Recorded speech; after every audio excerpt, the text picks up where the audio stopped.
আসসালামু আলাইকুম। অসংখ্য ধন্যবাদ ভাইজান আপনাকে কথা বলার সুযোগ করে দেওয়ার জন্য। তো ভাইজান, সর্বপ্রথমে জানতে চাচ্ছি আপনি কেমন আছেন? ভালো আছি। যাক, ভালো আছেন। তো ভাইজান, আপনার নামটা জানতে পারি? আমার নাম রেজাউল করিম।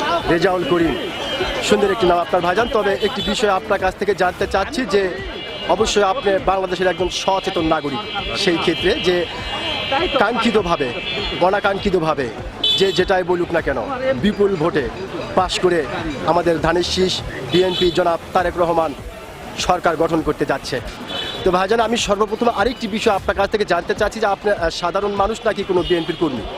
সাধারণ মানুষের বিএনপির কর্মী। যাই হোক, তো ভাইজান, যেহেতু আপনি বিএনপির একজন কর্মী, তো সেই ক্ষেত্রে বিএনপির পক্ষ থেকে যদি আপনাকে একটি অফার করা হয় যে আপনি যা চাইবেন বিএনপির পক্ষ থেকে, নতুন সরকারের পক্ষ থেকে আপনাকে তাই দেওয়া হবে, কিন্তু আপনি যে চাইবেন এই চাওয়াটি যেন আপনি আমি সহ বাংলাদেশের সকল মানুষের উপকার হয়, তাহলে আপনি ভাইজান কি চাইবেন?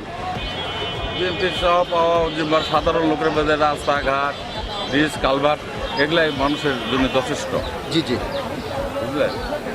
আর সবথেকে বড় কিছু কি হলো, আমাদের এখানে কৃষকের যে দ্রব্যমূল্য, জি জি জি, আলু জি। টালু, এই জি জি, জয়পুরহাট ডিস্ট্রিক্টটাই হলো আলু রিয়াক। জি। এই আলুটা যদি বিদেশে রপ্তানি করে জি। তাহলে মনে হয় ভালো হয়। ভালো হয়। আমি আশা ব্যক্ত করে আমি তার কাছে আহ্বান জানাচ্ছি। আহ্বান জানাচ্ছেন। অসংখ্য ধন্যবাদ ভাইজান আপনাকে। অত্যন্ত গুরুত্বপূর্ণ কিছু কথা আপনি বলেছেন। আমি আশা করব আপনার এই কথাটি নতুন সরকার আমলে নেবে। অসংখ্য ধন্যবাদ আপনাকে।